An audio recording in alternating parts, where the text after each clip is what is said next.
Welcome back to one of my favorite sports podcasts, Frizz and the Grizz, with your host Trudeau and my guy, Keith Frizzy Frizz.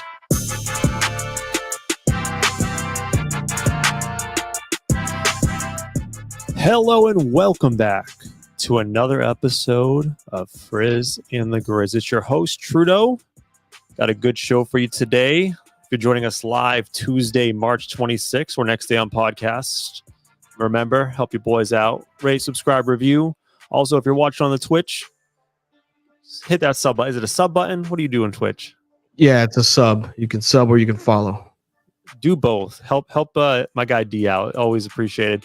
Good show for you guys today. We're bringing back an oldie but goodie segment. We haven't done it in months. The Truth Tellers. We break down some really big sports conspiracies. Lots of random topics in the sports world to touch on NFL, NBA, so stick with us. And of course, we're updating the tournament. Greatest rapper of all time tournament. Round 1 is over. We have the results. We'll reveal them tonight. But first, do what it do. Happy Tuesday. Happy Tuesday. What it do with you? You know, how's your week, bro? You always ask me. Let me ask you first. How's your week? Good, man. Lots of good food this week. Went out on Friday, little date night. Did some Korean food. I'm big on experimenting on the Asian food culture. I don't know how you feel about that. I can't say that I've gone outside of just your typical Chinese food or even sushi for Japanese, but like I wouldn't be opposed to like randomly going to like a Korean location and just trying it just to see how it is because I've never had it before. Let me get you on this game. Rapoki. Okay. It's like spicy ramen with rice cakes and it's fantastic. Get on that. Now that you say that, I've tried a poke bowl. Oh, Rapoke. Okay, maybe it's a little different, but like we went somewhere. This is when we lived up north, and we went somewhere in like New Bedford a little bit, or maybe even like Boston area. And we had something like that, and I was just like, oh, it like I want to try like the Dragon Ball Z bowl of soup. You know what I'm saying? I want to try that, but like maybe I just gotta go to the right place. Yeah, I'll take when you get back, bro. Take you out to some good Asian places, and also got to fire up the smoker this week. Made some pulled pork, so all the good foods have been happening. I'm a little down because back up in New England, bro, it is like 36 degrees and just misty every day, and I just hate life. But you know, outside of that, life is good. All good vibes. I mean, I'm hoping that I can send you guys some nice weather. It's usually like 80 degrees outside in the afternoon here. We can't break out the pool yet, but like it's warm enough to just go for a walk, or the playground at 6 o'clock, 7 o'clock at night because it's still warm out. So hopefully I can send you some warm weather. I hate that it's cold for you guys, but I don't miss it at all. I love it down here.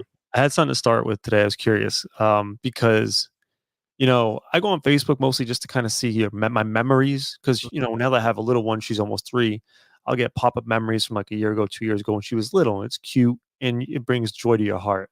However, you don't always get those memories when you look at the memories. Mm-mm. I am often repulsed when I get memories of 13, 10, 12 years ago when I was either in high school or college and I'm just, what the fuck was I thinking? And why did I put that on the internet? Do you ever have that scenario? Every day. So this is reserved for his right. But let me just tell you, back when Twitter was X was Twitter, and like you used to just tweet everything stupidly. There was an app that I could use that it would allow me to whatever I put on Twitter, it would go to Facebook. Oh no! So like, yeah, it was bad. Not only that, but like I don't tweet now. I don't, or whatever it's called. I don't X, if that's the phrase for a post. I repost our show, right? I rarely have individual thoughts. It's usually retweeting what we do here, retweeting the GBA league, something involving sports. So without me tweeting in years, personal shit, I have 17.8 thousand tweets. That's a lot of stuff, man. So when I say I see and read some dumb shit about what I used to say and do, oh my, like if cancel culture was a thing when we were in college, the shit that I would say on the internet is like, I wouldn't have my job. I literally wouldn't have my job right now if they went back and like just searched what Frizz was talking about back in 2010 when he was drunk coming back from, Birch. Like I literally wouldn't have my job. That's a good point. You know, personal growth, if you cringe. Yeah, I'm always looking at some of the shit I posted back in the day and with so much regret. You know what I do? I scrub that shit. When it pops up, I'm going back to that. I'm like, delete that shit immediately. I saw one. If it's bad enough, I'll delete. If it's like funny and I'm like, all right, cool. Like it still gives me a little chuckle. I'll keep it there because next year I'll do the same thing. I think the most cringy thing about like the old way we used to use Facebook, at least maybe me, is I would write people's. Remember you wrote on people's wall? Yeah. And basically it's like things you could just text. It was things you could just text someone over the phone, but you're putting it out on the internet for everyone to just see. Like, what the fuck? For the longest time, I know we're gonna go down a tangent for this one, but like for the longest time, when like that whole social media thing was kicking off, I hated Facebook Messenger, and I hated when people write on the wall. I also didn't like texting. So I was like, call me. Why are you writing this information on my wall?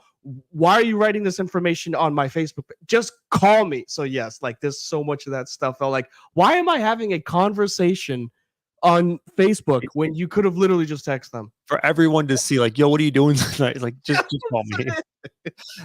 Quick question for you. You must feel the complete opposite way now, because like when people call me, I'm like, don't call me, just text me. Yeah, it depends on when the call. I gotta be careful because I know certain people watching. It depends on when the call comes in, right? Because we got kids now, so like I can't. There are certain times where I can't afford to be on the phone for 5 minutes because if I'm being pulled in one direction from one kid, I'm pulled in the other direction from another. So like if it's something that can be texted, hey, what are you guys up to today? Nothing. We're going grocery shopping. That can be a text. But if it's like I want to update you with something, give me a call if you want to have a conversation. Just if it's something short, like, dude, why are we wasting this phone call? Please? I had one more thing about back in the day, but I'm going to save it for my closing takes. I don't want to eat up too much of the fun of the show. Let's get into our quick hit segment, kind of recap the sports week, and I think we'll have a lot of talking points off of that. Yes, sir. Let's catch up on some of the sports headlines from the week. It's time for quick hits with my boy Trudeau. All right, busy week in the NFL, especially for rule changes. Many of them to list off: kickoff rule change, hip drop tackle, see you later. Coaches get a third challenge, expanded replay rules. L'Jarius Sneed, see you later. From Kansas City, Tennessee. We are back, baby. Santa's bringing more gifts to Christmas Day games for the NFL. NBA, big news. G League Ignite, that brought to you guys like Scoot Henderson. See you later, Jonathan Kuminga. Domantas Sabonis. No one knows this. 54-game double-double streak right now. The last player to streak this long was Elvin Hayes with 55 back in 1973-74. He's going for tying that record tonight. Jonte Porter, we all know, gamble those unders, baby. Caught in a big gambling scandal. NCAA, Kim Mulkey is threatening the Washington Post over a story that hasn't come out yet. Juicy. And the madness continues. Upsets alerts. Number 13 seed Yale over Auburn. Number 12 Grand Canyon over St. Mary's. James Madison, number 12 over 5 Wisconsin. And number 14 with the big upset over John Calipari and those Kentucky Wildcats. That's your week update. It's your boy Trudeau. I am out.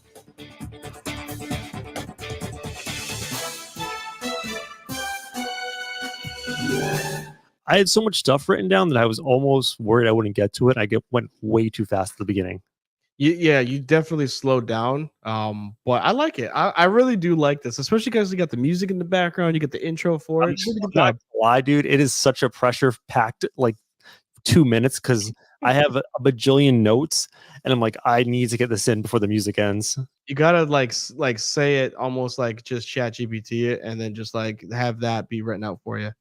It's like you ever play like, when you were a little kid, you crank the box and the thing pops out and the music gets faster and faster. Yes. I'm so nervous. But anyways, any of those things you want to touch on? Because there's a few I do. Yeah, I mean, I'm intrigued for it because obviously it's the NFL, but like these rule changes that are coming up, I think they're kind of big. One of them being the kickoff.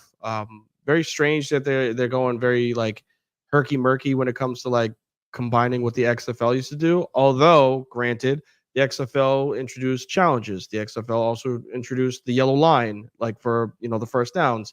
The sky cam. So like the NFL has pulled stuff from the XFL in the past, and it's worked. So like interested to see like the kicking zone where people can return from, how that's going to be when it comes to record rules. Do you know the rules? Yeah, so they can kick off, and if it lands inside of the kicking zone or the 25 to the end zone, they can return it. If it ends in the end zone, it goes to the 30-yard line. Correct?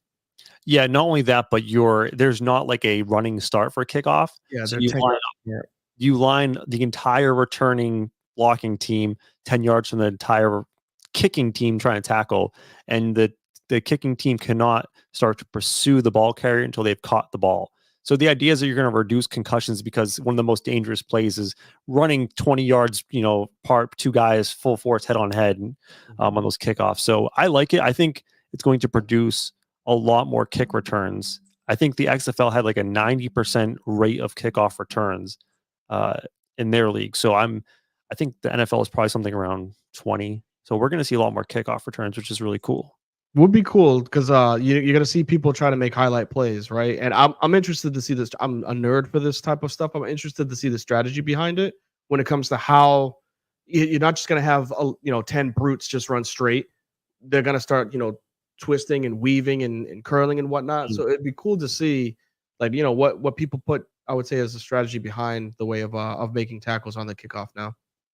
I was pretty excited on the NBA stuff. The G League Ignite shutting down makes sense, but I think it was a really good experiment in the fact that it kind of forced the college game to be more widely accepting of NIL, because the whole appeal of the G League Ignite originally was, hey, this is an alternative to college where you can get paid a decent amount of money.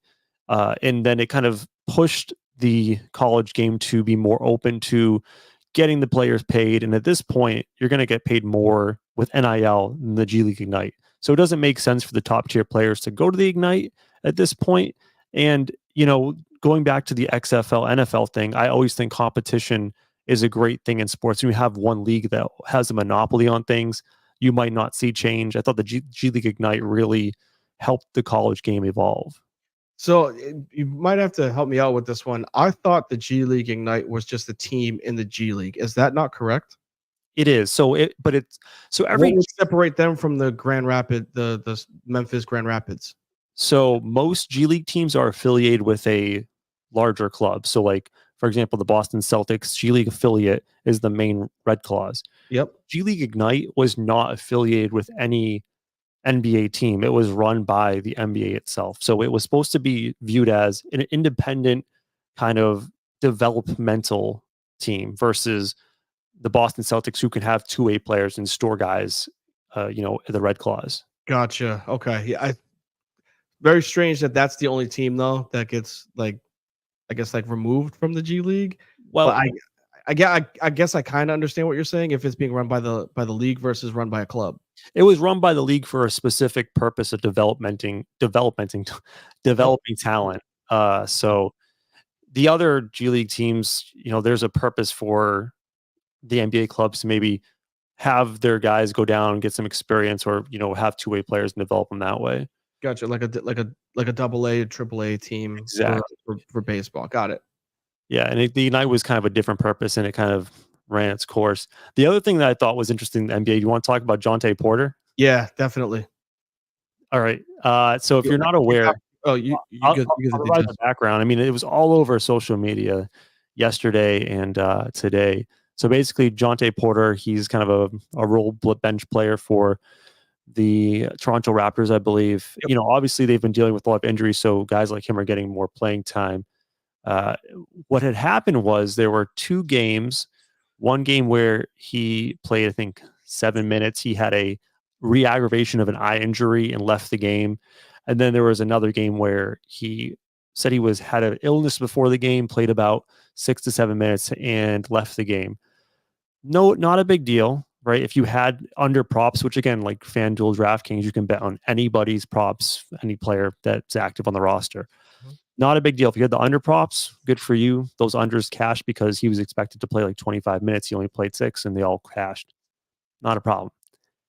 The problem is that these gambling companies don't like to lose money, and they're no suckers. So they have flags on irregular activity. And wouldn't you know it, the most popular bet, the most profitable bet on DraftKings those 2 days were Jonte Porter under bets. Who the fuck is betting Jonte Porter under bets unless you knew something? It wasn't your Jokic. It wasn't your LeBron. No, it was Jonte Porter, the most popular bet. So they kind of, tying a few pieces together, realized something fishy is going on. They reported it to the league. I'm not saying that he did it, but he absolutely did it. He definitely is involved in it. Maybe it wasn't him pressing the buttons and it's attached to his, checking account, but it was, yo, do me a favor. I'm gonna let you know I ain't playing. Put some money on me. And you can't be this obvious for it. Because when I read, I was like, oh, there's no way with technology nowadays that he's not involved with this shit. He purposely was like, you know what, I'm gonna go ahead and say that I'm hurt, but I'm gonna put, have one of my boys or one of my boys. Like it can't be like my inner circle. It's got to be my inner circle's inner circle. Have them put money on me to be like, yo, I'm gonna go ahead and out there. One of the bigger things too was points, and the games that he was out. He was saying he attempted no 3-pointers, right? Because it was threes, it was assists, and I think it was rebounds. And the games that he went out there, he attempted no threes, got like 2 assists, which was under because I think it was 3, and there was like under 2 rebounds, which was 3. But the games that he played, he was launching. He was out there launching like, oh, this is my game. No, don't bet me on this one because I'm going out there and I'm chucking up 15 threes. Like you can't be that obvious for it. No, I would say this too. I think from what I've heard, and I've experienced this before on like DraftKings, because I have gambling and you have gambling in your state. There is a limit to what you can. I don't hit the limit, but I think you can play like $1,000 without being like a VIP or verified, extra verified. So the more you wager, you have to have different levels of verification. I'm not a baller like that. I'm not placing $1,000 bets, but what they did was these people parlayed the unders on all of his stats. So one bet of $500 was like times 10 to cash out 5,000. So they parlayed like under 3-pointer, under rebound, under assist, under points, like under everything. So there was definitely something going on there. I think it's comical because it's the 12th man on the bench that's doing this type of stuff. But when he plays, he's like, you know what? I'm gonna go out there and get buckets. But just let these 2 games specifically, ow, my eye, or ow, like I'm so sick. This is funny. The one thing I do want to bring up as a bigger picture thing, because it's crazy the amount of people who love conspiracies, which is funny because we're going to do a conspiracy segment next.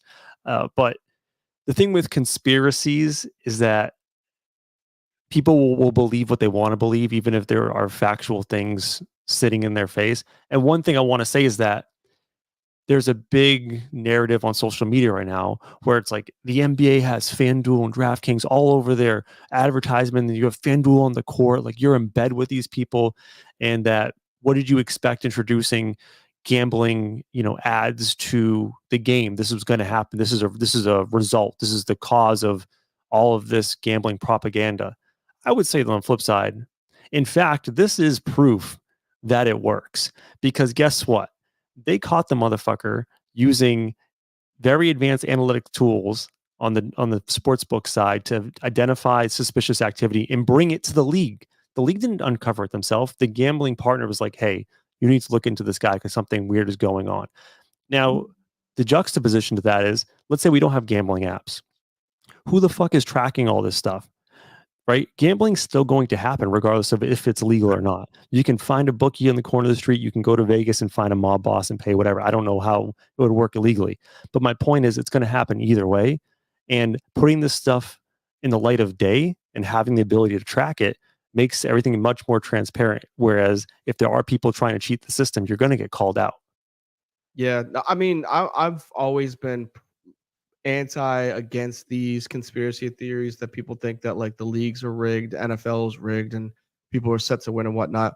Just like at the end of the day, think of the grand scheme of the billion-dollar industries, multi-billion-dollar industries, probably like borderline trillion, right? If you combine all 4 major sports for North American sports: baseball, hockey, basketball, and football, right? Probably borderline trillion.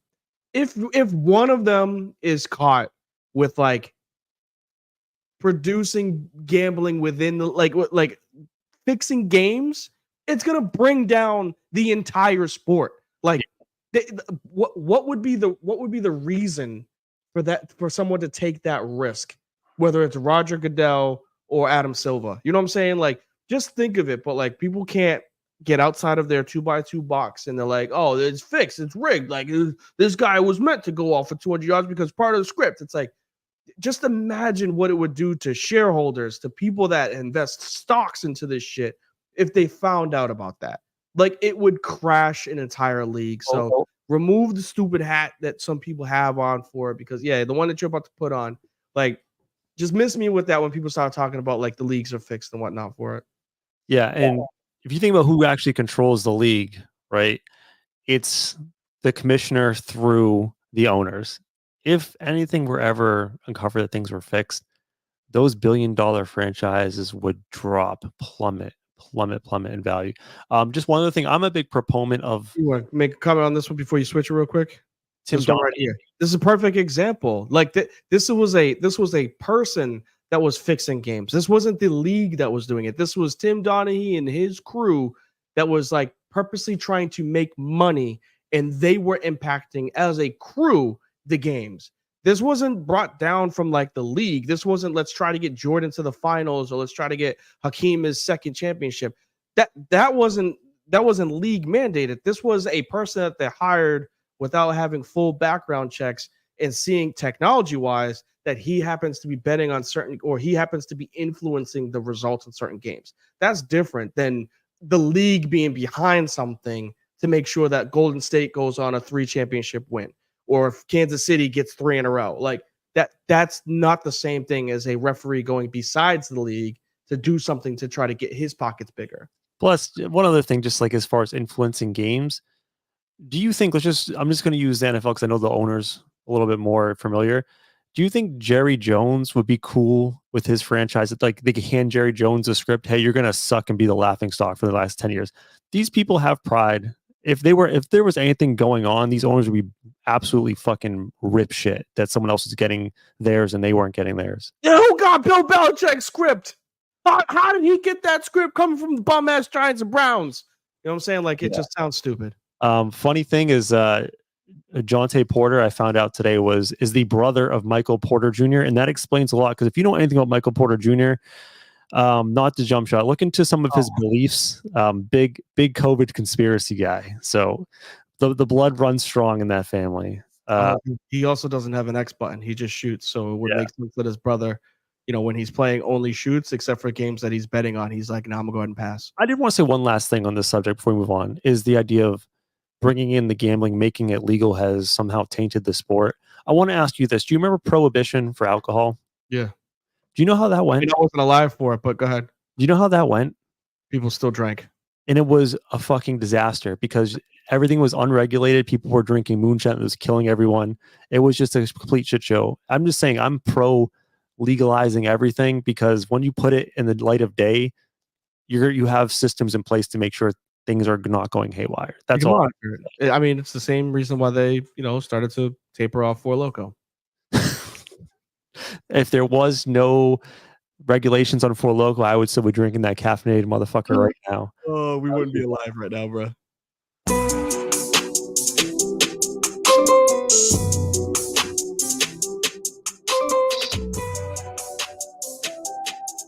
D, I'm not going to lie, I'm a little nervous. It's been a hot minute since we did Truth Tellers. It certainly has. And I don't have one conspiracy to bring to you today. I have a whopping 2 that I think are legitimate conspiracies that are actually happening in front of our eyes. Okay. Are we ready to get into it? Yeah, let's get it.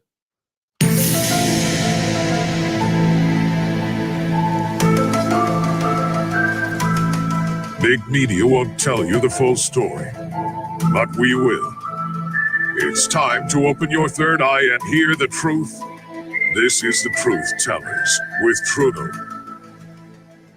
That's right. I'm here to tell you what those big media companies won't. Those ESPNs, those FS1s, they won't tell you the truth like you and me will, D. D, I want to take you back. I want to take you back a couple months to a moment in time. The NBA All-Star Game. I want to take you back to, in particular, a quote from one Adam Silver. And to the Eastern Conference All-Stars, you scored the most points. Well, congratulations. He didn't seem happy, did he? Sure wasn't. Was not happy about what now? He wasn't happy that there was no defense played in the entire game. You scored the most points. Here you go. Congratulations. Doesn't sound like a happy commissioner. Commissioner's job in the very top of the NBA food chain. The puppet master of the league. Am I right? Yeah. D, I present to you some numbers. This is facts. numbers, data I gathered hand by hand, row by row. D, points per game across the league in the pre-All-Star game, 115.6 points per game. After the All-Star game, after Adam Silver's quote, 111.4, a drop of 4 points per game across the league. Why is that? Why would Adam Silver make those comments so angry? And then afterwards, we see a whole 4-point drops per game in the NBA. And I thought to myself, Steve, take off your tinfoil hat. You're just bugging. I said, well, maybe, post All-Star break, you have more injuries. More star players are out. So maybe that's, leads to the decrease in scoring. That makes sense, right, D? It would, to an extent. So I started looking around. Each individual team who had less points per game post to pre-All-Star game, out of the 30 NBA teams, only 6 teams had more or equal points post All-Star game. Boston Celtics, Denver Nuggets, LA Lakers, and then the last 3 make sense.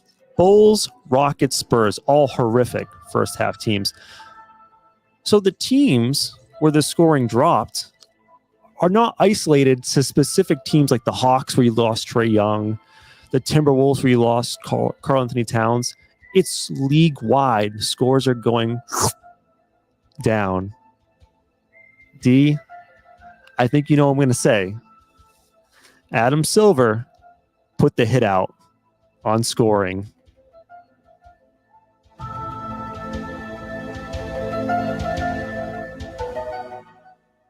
D, what do you think? I understand the numbers, but how? How do you control the dropping of points? The only way that you'd be able to do that is slowing the game down because it's pace. Yeah, but hold on. So if you have numbers that have shown me that fouls or calls have gone up, whistles, because it can't be fouls. Fouls lead the free throws lead the scoring without the clock going. But it's got to be breaks in play. It's got to be more travels. It's got to be out of bounds calls. It's got to be something that changes possession without there being points scored. So how do you do that? So there's been a noticed change in officiating post All-Star break. There was quote unquote via the Low Post podcast, because he had the head of referee and basketball operations on, that they happen to just reiterate some of the rules on ownership of position. So like when an offensive player and a defensive player meets at the same time, both players have a right to that space. Mm-hmm. Whereas pre-All-Star game, they were getting heavily favored to the offense and giving a lot of whistles. So the biggest difference pre and post All-Star break is the referees are swallowing their whistles a lot more on drives to the basket and no calls are happening. I don't mind that at all. But go ahead. I want fouls to be called if it's egregious. I don't want incidental contact being called a foul. I'm just saying. Yeah, I mean if that's the case, like I'm all for it. Look, I have no problem with the scoring in the NBA. I have no problem seeing games that are like 130 to 135. It's just it's hard to watch as a non-basketball fan. We like the game, so we'll watch it. But there won't be people that tune in to see. One of the scores that I saw a couple nights ago was like 150 to like 140. It's like that was an all-star game score, and we're talking about like a Tuesday night game. You know what I'm saying? So like that's kind of shit does turn some people off. But if this is a conspiracy that like it could be true, keep it coming. Bring them scores down. 105, 110. I love that area. The Golden State 2015 area. I think that was perfect. Where people were trying to pace and space. I read this too. I'm glad you showed it. There was pace and space, but there was pace and space with smart shots. And I feel like we're getting into an area where people are just chucking the chuck. and it's not great. It's not the greatest of basketball because incredibly talented. Don't get me wrong. The game is more talented now than it's ever been, but there's just less there's less finesse in specific plays. It's more of just get down the court and shoot. Like Dante DiVincenzo, I think shot like 17 threes last night. I think I'm totally with you. Call the game the way the game should be called, and they're calling it more closely to the playoffs. I would just say that connect the dots and see how this all manifested. It was the embarrassment of the All-Star game. It was a week of media talking about all offensive, the NBA offense getting out of control, and out of nowhere, out of this, scoring goes down because referees start calling the game differently. It came from the top man. It came from Mr. Adam Silver himself, who was very, very upset, if you remember this. And to the Eastern Conference All-Stars, you scored the most points. Well, congratulations. That was his fuck you to the league. That wasn't it. That sound doesn't do justice as to how pissed he looked when giving the award to Dame Lillard. Like it was Lillard that won the MVP, right? So like he was like visually pissed off. Like, I have to come up here and make this stupid ass speech to give it to somebody that scored 70 points in an All-Star game, where a couple of years ago we named it the Mamba mentality, the Kobe Bryant MVP, because like he would go out there and actually try to fucking win the game like the right way. And now we're handing it to somebody that just goes out there and scores 70 points. Like, this is a joke. All right, let's good for him. Let's get to the second one, because I feel like this is not a conspiracy. This is gonna break in like the next week or so.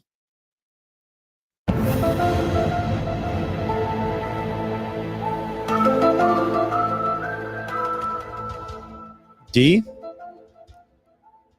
do the names Pete Rose and the Chicago Black Sox mean anything to you? Not so much the Black Sox, but Pete Rose, yes. Yes, Pete Rose was banned for life for betting on baseball. The Chicago Black Sox in 1918 or something, before we were born, they were caught throwing the World Series for gambling. They were in with the mob, and they threw the World Series. And now the mob bosses are knocking on your door. Forgive my co-host. What the fuck was that? You heard that, right? I heard that, yeah. It sounded like somebody was knocking on your door. They're about to say, give me more money. I feel like big media's here. The government's here. Okay, I hope everyone's okay downstairs. I should probably check on that in a minute. If D, we're live. If I die, I love you, man. I'll cut the show, I promise. Now keep recording. Keep recording. Anyways, back to my original train. That was weird. Both had players banned for life for gambling. D, let me ask you this. Who, in your opinion, is the biggest name in baseball right now?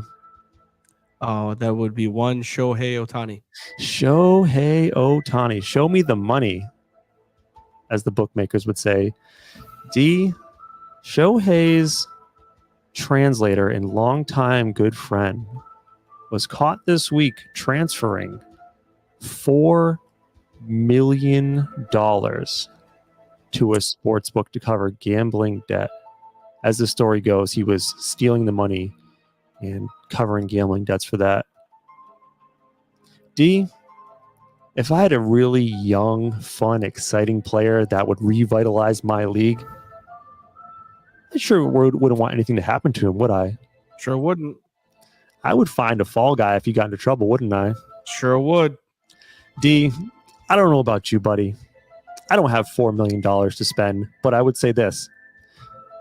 When I make a $1,000 credit card purchase, my Bank of America app says, hey, are you sure you spent those $1,000? You get those fraud alerts.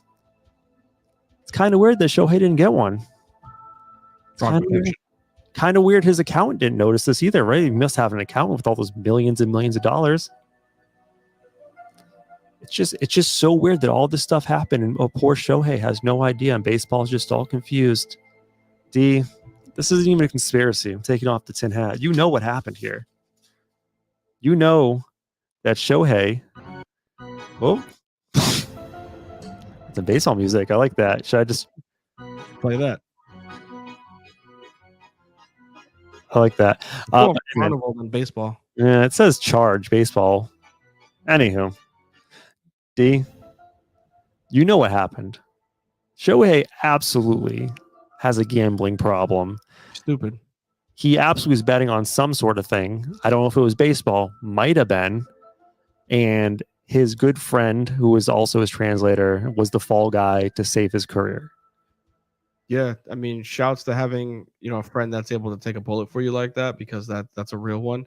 But yeah, this could get ugly. The way that they broke it down too on TV was like, this isn't just like a MLB trying to cover it over. This involves the feds.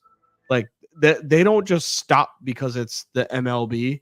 Like they're going to continue this like full investigation, obviously, which we say it's going to be his translator that's taking the fall for it, but if anything, like we saw what happened in Wolf of Wall Street. It's my first thought. It's like everybody's got a rat, right? Everybody's got those rat holes that they have somebody that makes bets or places money in areas that the CEOs can't. Like all it takes is for him to make the one move stupidly where he didn't cover his bases, and he's Jordan Bell for it, right? He's nabbed up out of the league. He's gone, and a promising career is ended because of gambling. So I hope it's not a Pete Rose situation, man. The kid is talented as fuck. I got an update. The feds are not coming for me. It was my cats fighting outside the door. Message. They smashed into the office door. Yes, I'm aware. Thank you.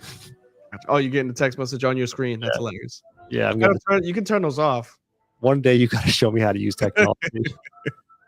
Hey, man, that's Truth Tellers. Two hard-hitting truths that I honestly feel like both of these are absolutely truthful stories. Let's hope the second one isn't. And the ESPNs of the world, the FS1s, are not covering it properly. They're hiding it, but we're here to tell you the truth. So Frizz and the Grizz is all about. But let's have some fun and break down some greatest of all time rappers.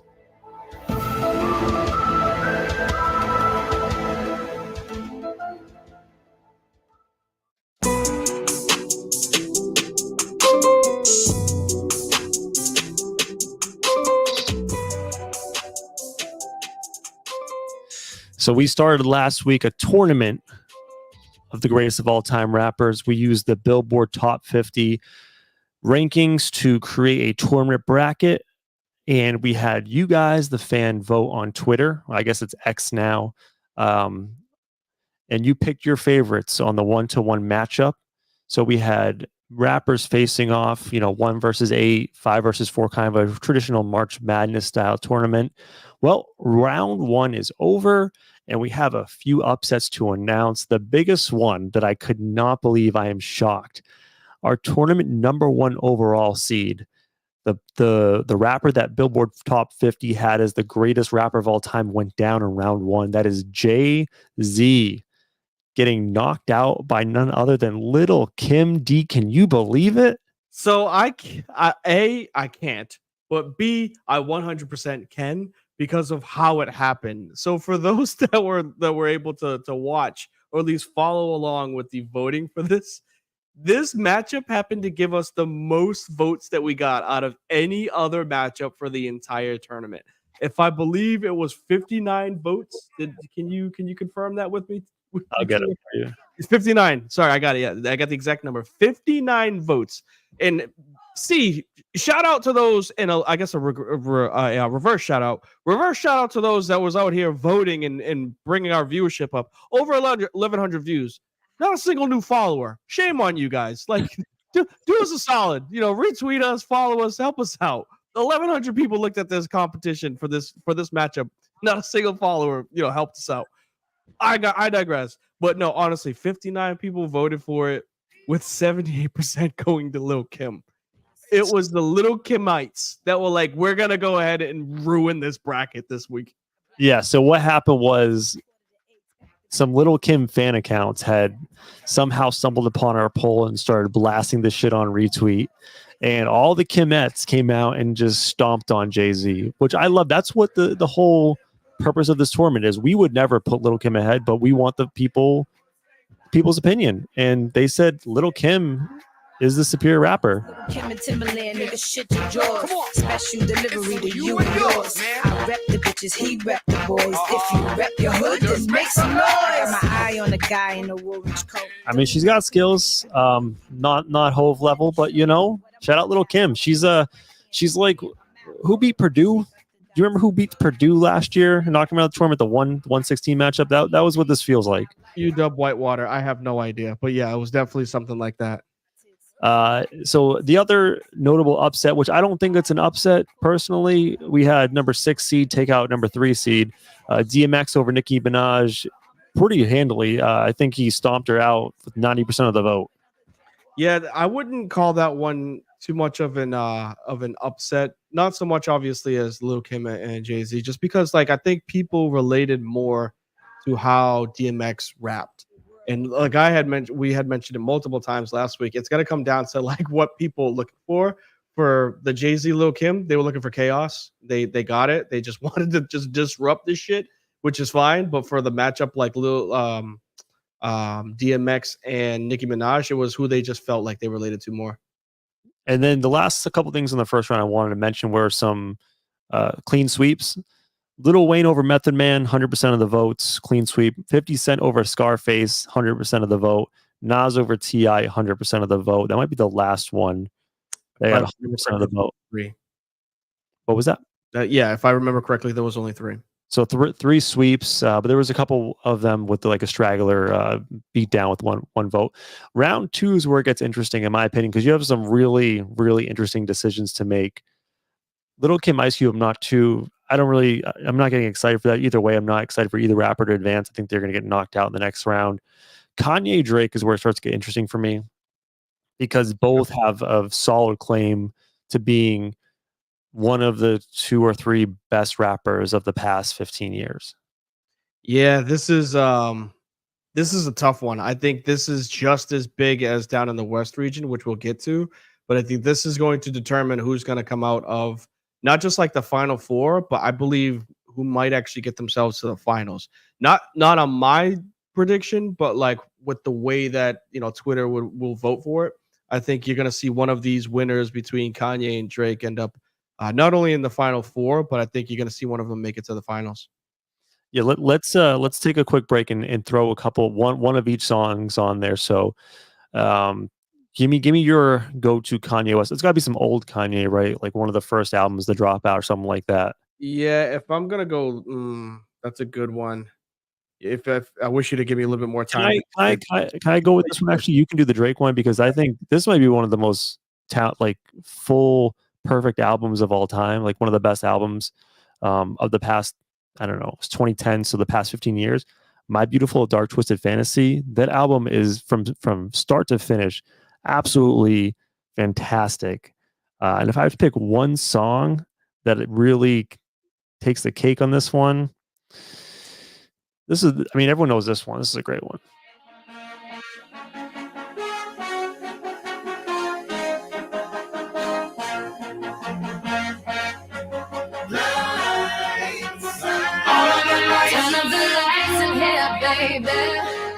Extra bright, I want y'all to see this.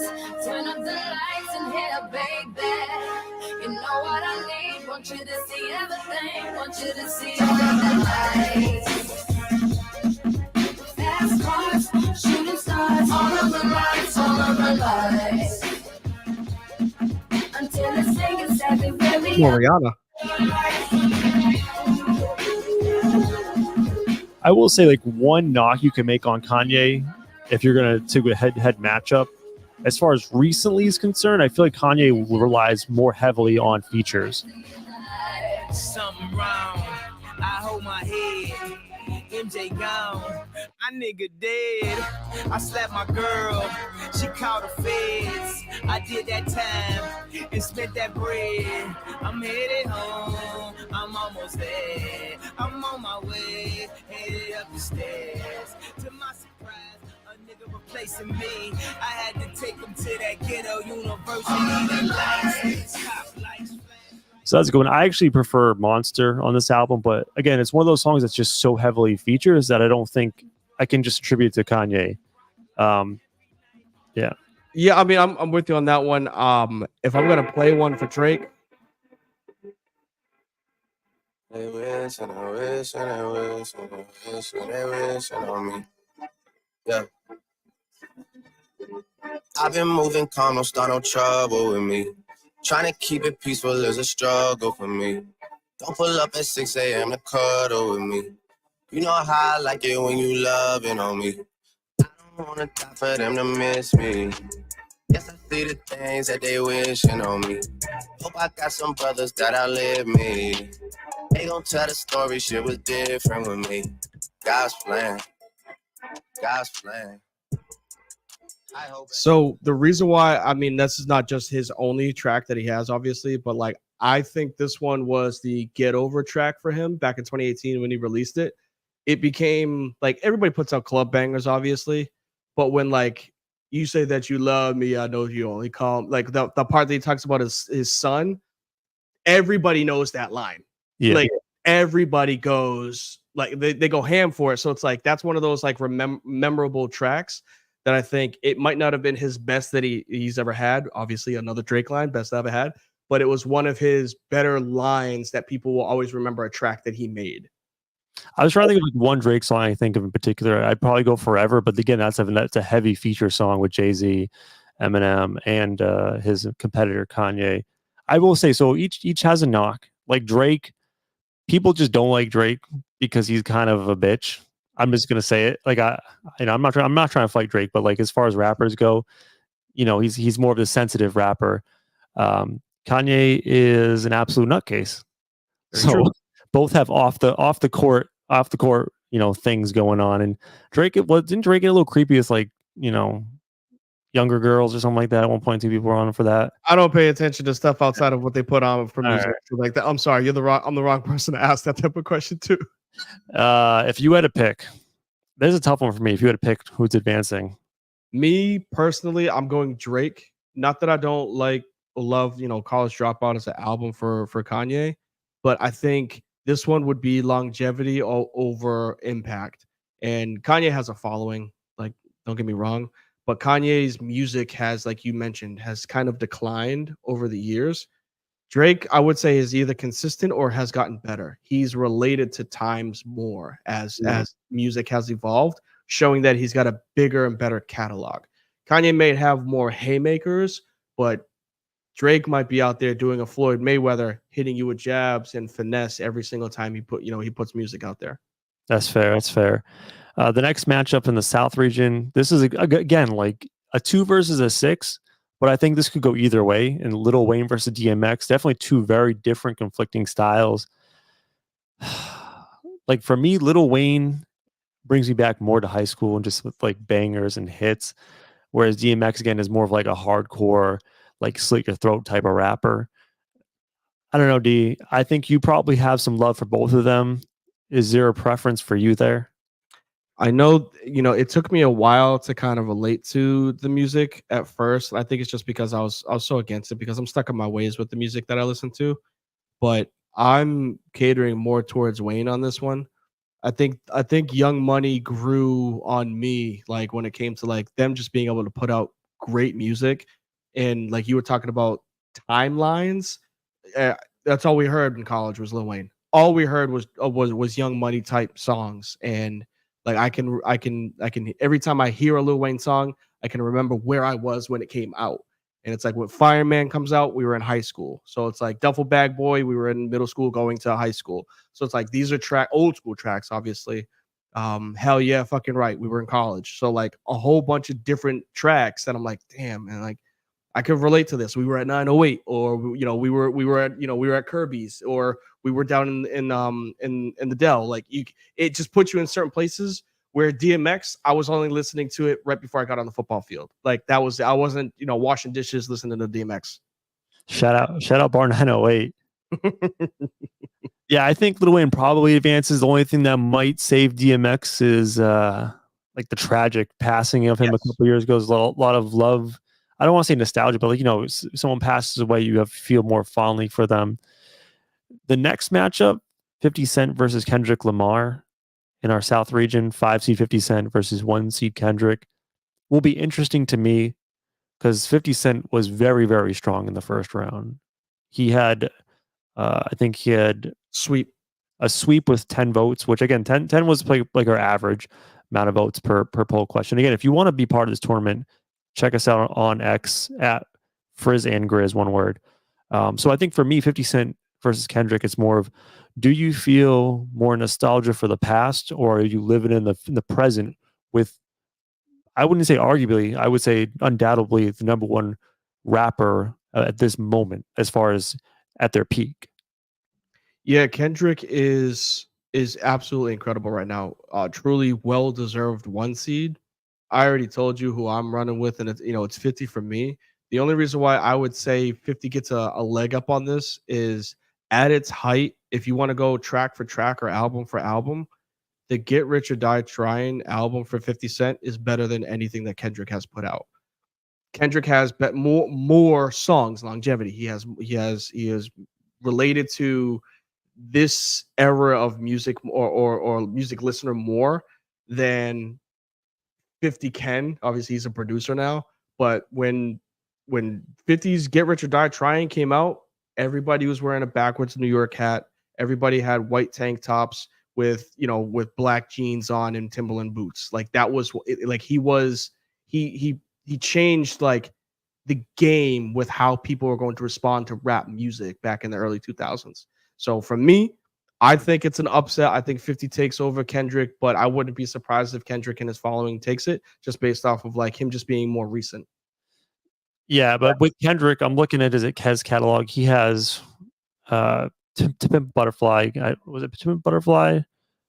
No, Good Kid, Mad City, 2012. So we're looking at 13 years of really high level music. And I mean, come on, man, he's got absolute bangers, like recent bangers. Nobody pray for me. It been a day for me. Yeah. Hey, I remember syrup sandwiches and crime allowances. Vanessa nigga with some counterfeits, but now I'm counting this. Parmesan with my accountant lips. In fact, I'm down in this. You say with my boo-bae tastes like Kool-Aid for the analyst. Girl, I can buy your Westie world with my base stuff. Ooh, that pussy good. Once you sit it on my taste buds. I get way too bendy once you let me do the extras. Pull up on your block and break it down. We playing Tetris. AM to the PM, PM to the AM phone. Piss out your per diem, you just gotta hate them phone. If I quit your BM, I still rock Mercedes phone. If I quit this season, I still be the greatest phone. My left stroke just went viral. Yeah, it's 50, aka Ferrari F50. Break it down. I got a lot of living to do before I die, and I ain't got time to waste. Let's make it. You say you a gangster, but you never pop nothing. You say you a wankster. I will say this. So 50 has a better single album Yes. than Get Rich or Die Trying. But I'm looking at his albums chronologically. He only has like 4 years of actually making high level music, whereas Kendrick is 13 years plus at like, and still trending up as like an apex rapper. So because I like to relate everything to sports, how I would relate this one is 50 Cent is Bo Jackson, Kendrick Lamar is Barry Sanders. I like that. Bo Jackson, if he stayed healthy, would have been the best running back would have been the best football player in the history of football. But he had 7, not even 7, I think 6 great, absolutely stupid, dumb years in football, and then he got injured, right? Kendrick, he is putting out record after record after record, putting out great music for a very long time. And Barry Sanders did the same thing, right? He played until he couldn't play anymore, and we retired. You could even call him maybe Emmett Smith, right? But I think those 6 years or those 2 albums, Get Rich or Die Trying and A Hustler's Ambition, that 50 Cent put out is just ridiculous, bro. Like In the Club, Many Men, 21 Questions. Like there's just so many tracks. Wanksta's not even on that album. Wanksta's on his first album, but like there's just so many tracks that are memorable for that time frame. I think it's gonna come down to the who votes. If it's the rap hipsters, new age, very hip about like what's pop and trending now, Kendrick smokes 50. But if we get a lot of nostalgia older heads voting, I think I could see the upset happening for sure. Absolutely. Nas versus Missy Elliott. I think Nas will win. Shout outs to Missy Elliott. She's awesome. I wouldn't be surprised. I mean, I'd be somewhat surprised if Missy Elliott pulls the upset. I would not lose my mind here. Do you think there's any way she pulls it up? No, I think there's some cool nostalgia behind. Like, I know there were a couple of tracks that you played last week, especially when when she teams up with Timbaland. Some cool tracks that she put out, and she could rap with the best of them. I just think Nas holds more weight, no pun intended, when it comes to just like the music that he put out in the 90s. Obviously been very, very quiet since, a track here and there, but he's even got like diss tracks, with Ether when he went after somebody that got kicked out of the tournament already. So it's good to see he's, still alive against T.I., but I don't think this is even a contest against Missy Elliott. Yeah, I think this is probably our easiest matchup in the second round, not advancing.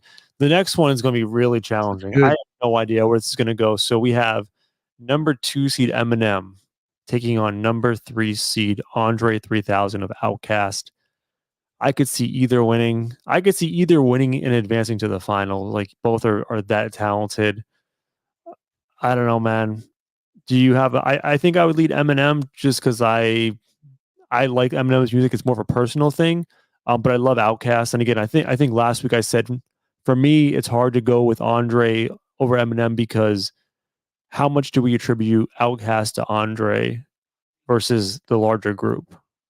So Andre outside of Outkast is he's still good. Ridiculous. His features that he has, I think, what is it? One of his best ones. I don't know if you could pull it, but it's International Players Anthem. Like, you're gonna have to find his verse because it's not his song. But like that, the lines that he has in that song are ridiculous. But if we're gonna talk about top dogs, which I'm surprised he's a 2 seed, it's Eminem, right? Like, the joke, the greatest white rapper of all time. Like, it ain't even about color. He might be one of the best rappers of all time, and he helped put dudes on the map like a 50 Cent. So I think this is the second toughest competition. Sorry, second toughest matchup we have. I don't know if I had to vote right now. I think I'd push until right before the end of the tournament. Sorry, end of the voting. Yeah, one criticism I've heard of Eminem from someone who's kind of one of those rap. What was the word I used before? Hoity-toity rap. What's the word? Rap hipster. Yes, you use hipster. Yeah, so like that Eminem's lines in raps don't hold up today. Like, they're very kind of whiny, like teenage angsty almost. It's always kind of whiny about his wife, his relationship, and things of that nature. And like some of his songs just don't meet today's standards. Like, people would hear him for the first time today and be like, this is weird. And I think it meant a lot more back in the day because he was kind of the counterculture to the boy band era. And it kind of played off perfectly for him. Whereas Andre 3000 Outkast, there's still jams today. Like, nothing has changed about how you would view the Andre 3000's rapping. So that might be one thing that could count against Eminem. But I think a lot of people will just view it as how they viewed Eminem growing up when they make this decision. Yes, then I don't think you're gonna put in Relapse and Revive. I think were the 2 albums that he had. So yeah, I would again, man. I don't know. I don't know if you go with the Slim Shady LP. When it comes to album wise, I'm leaning just because of relation to it. I'm leaning Andre, but I could see Eminem taking it. If you gun to the head having to vote, I'm gonna say I'm voting Andre on this one. Yeah, I think I would gun to the head go opposite, but it's not wrong either way. I would rather just flip a coin. So exactly. Just like, all right, yeah, I'm satisfied with either one. Either way, we're gonna be bummed we lose one of these rappers here. Then Notorious B.I.G. Snoop. I don't feel super strongly about this matchup. I'm not a big Notorious B.I.G. guy. And Snoop's fun. He's got some bangers. You should play some Snoop, actually. Go ahead. I don't view Snoop as like, I don't know. Like, he's just a chill, fun rapper. He's not, I don't know. A lot of his songs don't really hit like other rappers do. So you're bugging when you say that because let me actually take this one if it loads. That's wrong. But am I listening to the wrong Snoop? Let me see what you got. I mean, this is the song I always associate with Snoop. Hey, baby, get some bubble gum in this motherfucker. I guess my point is his vibe is like, maybe I'm listening to the wrong Snoop. I've always took Snoop's vibe as like, I'm partying, having a good time, LA, sunshine, like, let's get high. He does do that. He definitely does that. This is probably, to me, I think, one of the best tracks he has.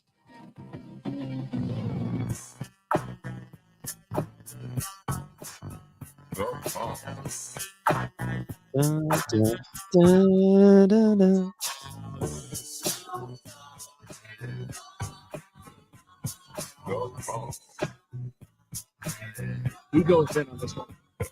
From the depths of the sea, back to the block, Snoop Doggy Dogg, funky, yeah, the doc went solo on that ass, but it's still the same. Long Beach is the spot where I serve my cane. Follow me, but don't lose your grip. 9 trips ain't there for me to fuck up shit. So I ain't holding nuts back, and motherfucker, I got 5 on the 20 sack. It's like that, and that's matter of fact. Cause I never hesitate to put a nigga on his back. Yeah, so keep out the manuscript. You see that it's a must we drop dead. What's my motherfucking name? Yeah, so that love to me, yes, I think I can listen to this track at any point. Like I literally will walk, like after work, I'll walk into the kitchen and just getting ready to do the dishes or start cooking. I'm like, Alexa, play Snoop Dogg, What's My Name? Like this is a go-to song. So I think he takes this one over Big. Well, let's hear a Big song first. I think you're gonna open your catalog a little bit more if you hadn't heard that song before. No, I've heard that before. Okay, cool. It's not like when I hear Snoop, I think of Gin and Juice. Gotcha. First song. Let's just throw a Notorious B.I.G. song to kind of hear both and make a decision as a group. Yeah. This is a fucking banger, by the way. Absolutely. Pieces that told me I never amount to nothing. To all the people that lived above the buildings that I was hustling from that called the police on me when I was just trying to make some money to feed my daughter. And all the niggas in the struggle. You know what I'm saying? It's all good, baby. It was all a dream. I used to read Word Up magazine. Salt and Pepper and Heavy D up in the limousine. Hanging pictures on my wall. Every Saturday, rap attack Mr. Magic Molly Mall. I let my tape rock till my tape pop. Smoking weed and bamboo, sipping on private stock. Way back when I had the red and black lumberjack with the hat to match. Remember rapping Duke? The hard. You never thought that hip hop would take it this far. Now I'm in the limelight cause I rhyme tight. Time to get paid, blow up like the world's trade. Born sinner, the opposite of a winner. Remember when I used to eat sardines for dinner? It's such a good song. Absolutely. I think for me, I think you could go either way between Snoop and Big. For me, my vibe personally is more Snoop. I like Snoop. It's more like fun, upbeat party.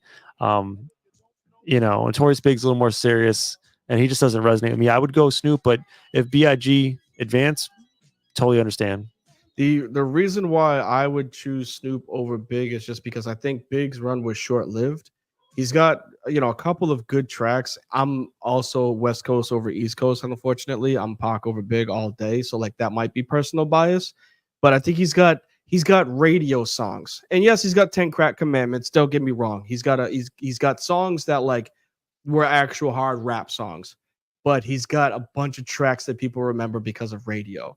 And Snoop shit isn't on the radio because it's actual rap. You know what I'm saying? Like there's not very many outside of like his pop music that he had like later in his career. When he Doggy Style, that album. Not a single track is on the radio. You know what I'm saying? Like it's just not a thing.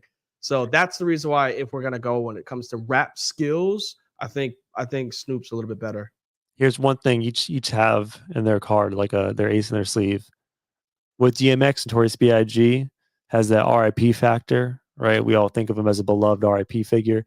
Snoop also beloved because his late career renaissance as just a lovable weed smoking man, him with Martha Stewart doing commercials with Eli Manning and stuff. Like everyone loves Snoop. You can't hate Snoop. Very true. No, I'm with you on that one. I think we'll see. We'll see. I'm a believer in Snoop over Big, but who knows what hits, man. 90s music was different. I'm going Snoop. And the last matchup that we need to touch on this second round, number 1 seed Tupac, number 4 seed J. Cole. Last week I said I would take J. Cole over Tupac. I apologize. I listened to this song once and said, nah, I was so wrong. I ain't got no motherfucker. That's why I fucked your bitch, you fat motherfucker. West Side, bad boy killers. You know who the realest is, niggas. We bring it to you. Before I want to play this one wake up everybody in the house. Thank you. Play this one more time. I'm going to keep playing it, but like this song by Tupac is basically him taking out a machine gun and just fucking lighting up everybody in the rap game, everyone who he hates, and just fucking like a fucking surgeon, just taking everybody out. He is like, as far as diss tracks go, the best. Tupac was the best, and this is by far one of the best diss tracks of all time. I'll play it one more time. Mm-hmm. I ain't got no motherfucker. That's why I fucked your bitch, you fat motherfucker. West Side, bad boy killers. You know who the realest is, niggas. We bring it to you. First off, fuck your bitch in the click you claim. When we ride, come equipped with game. You claim to be a player, but I fucked your wife. We bust on bad boys, niggas fuck for life. Plus, Puffy trying to see me weak, hearts I rip.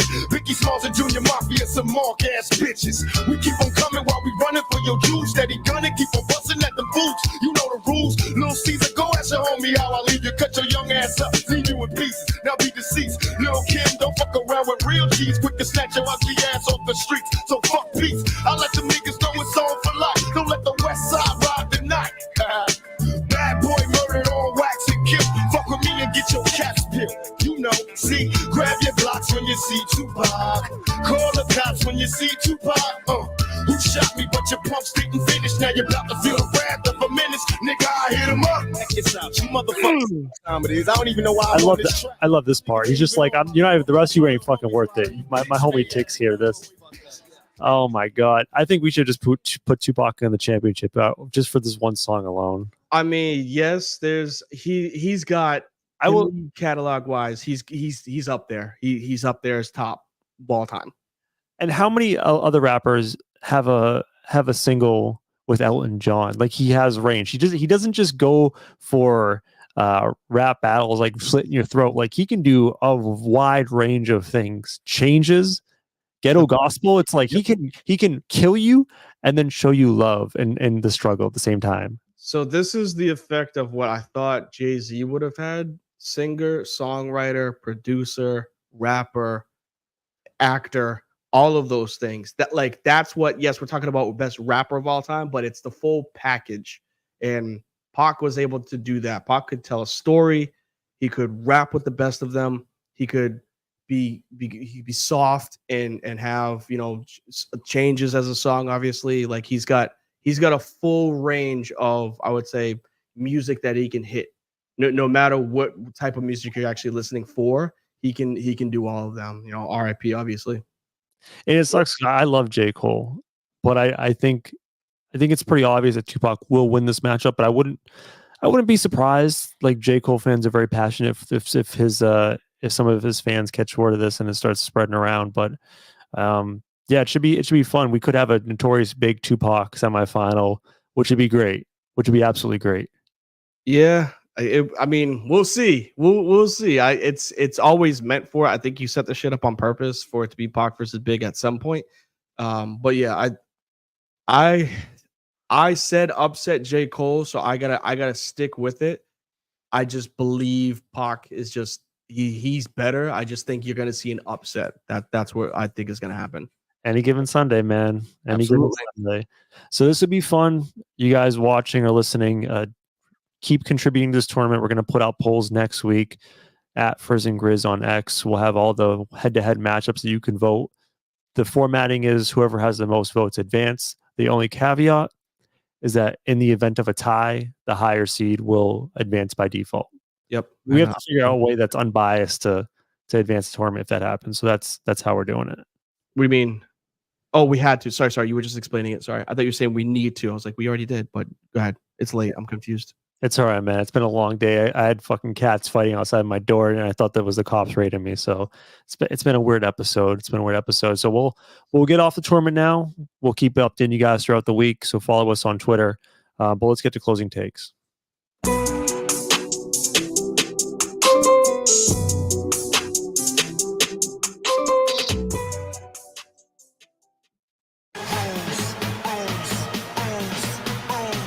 the show is coming to an end.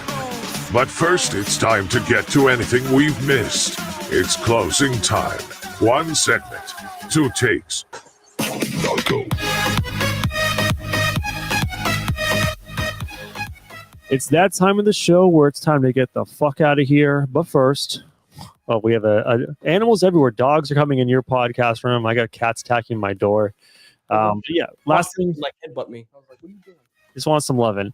It's our chance to get off anything we haven't got to touch on during the show. It can be sports related, pop culture, whatever you want to do. I like to go a little wacky. It's been kind of my theme the past couple weeks.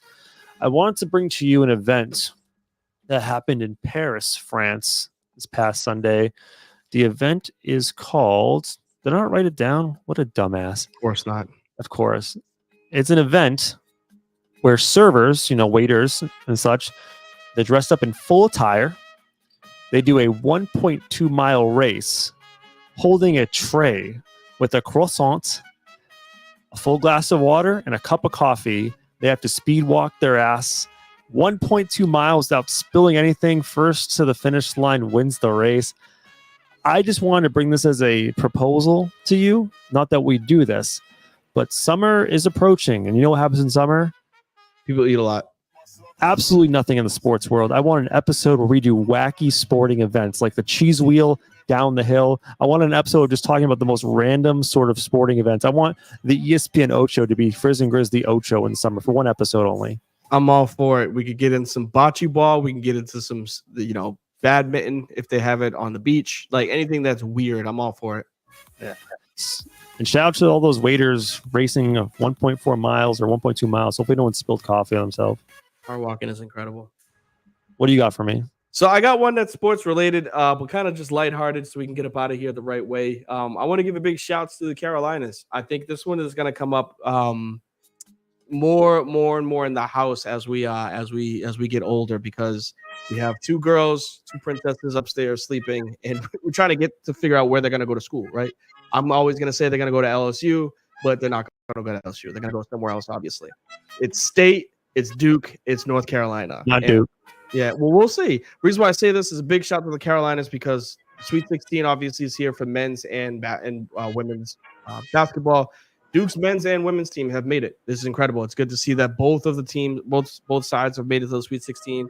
North Carolina State's men's basketball team has made it to the Sweet 16, and North Carolina's men's basketball team has made it to Sweet 16. And if we want to give a shout out to the little brother, South Carolina, Clemson is also there. So for the Carolinas to have 8 teams in the Sweet 16, around tournament time, I think that's incredible. It shows that basketball is starting to grow substantially. Not that it hasn't, but now that you have NC State and Clemson being like big players in tournaments, this could be a cool little area for growing basketball, men and women wise. So it should be fun. So I wanted to give a big shout out to those that are participating, especially the dude that's like 27 years old playing for North Carolina. Rolando Baycott. Yeah, I looked. I was like, he could be a good Laker. And then I looked him up. I was like, good God, he's like 27 years old. He's been in college for 10 years. So maybe he won't be a good Laker. I saw the funniest stat about North Carolina men's basketball. Their average age of all their players is older than the Oklahoma City Thunder's average age. Yeah, I did see that too. That's like by like 0.05 years, something like that, like a couple months. Crazy. I'll give you a couple years in North Carolina, and you're gonna learn to hate Duke. You can't like Duke, man. I think I'm catering more towards NC. I really like, the more that I'm just here involved with it. I think I'm catering more towards liking. Well, I like Hubie Davis. I think it was a great hire for North Carolina basketball. He was an analyst, and he made really good points. So it was good to see him get the job for North Carolina after Roy Williams. So I think I'm catering more towards the light blue. When I was all JJ Redick. I was a big fan of JJ Redick, Jay Williams. I can't remember the dude that elbowed Tyler Hansborough, but like Sheldon Williams, like that group, Chris Duhon. I was a big fan of those guys, that group of basketball players. But I think the older that I get and the more that I'm initiated into this area, I'm kind of catering more towards the light blue and maybe even NC State over Duke. It just seems like everybody in Durham complains about everything. Everyone hates Duke. That's kind of the theme because they're pretentious. You get your Grayson Allens over there. Probably like $70,000 a year to go to that school too. It's crazy. It's crazy. good show today, D. Lots of fun. Glad we could update the tournament. I'm very excited to see what this week has in store for us as far as who advances and who is knocked out. But before we get out of here, D, get the people out right. I will Tell make them what they sure. need to know. What'd you say? Tell them all they need to know. Oh, okay. What I will say is when we getting up out of here, you can find us on all of our socials, right? The website's at the bottom, frizzandthegrizz.com. You see that we're live on Twitch, we're live on YouTube, we're live on Facebook. Those are 3 platforms that you can find us. You can also hit us up on the X. That's where you're going to be able to participate in the best rapper of all time. Make sure that when you guys see us and find us, like, rate, review, subscribe, whatever it is to make this show get bigger and better. We've gone past the year. We're coming up on episode 100 not too long from now. So it's really cool that we're able to bring this to you guys as much as we have been. That being said, when we getting up out of here, I'm going to steal a line from my guy, Pat McAfee, because I think it's an incredible line. We've seen some shit happen in the last 24 hours up in Baltimore. Our thoughts and prayers still go to anybody that was involved in that bridge crashing. Be a friend, save a friend, talk to somebody that might be in need of help. Make sure that you guys take care of y'all mentals. Make sure with the summertime coming, y'all take care of y'all physicals. Take care of y'all chicken. Take care of y'all children. And we will catch y'all on the rebound.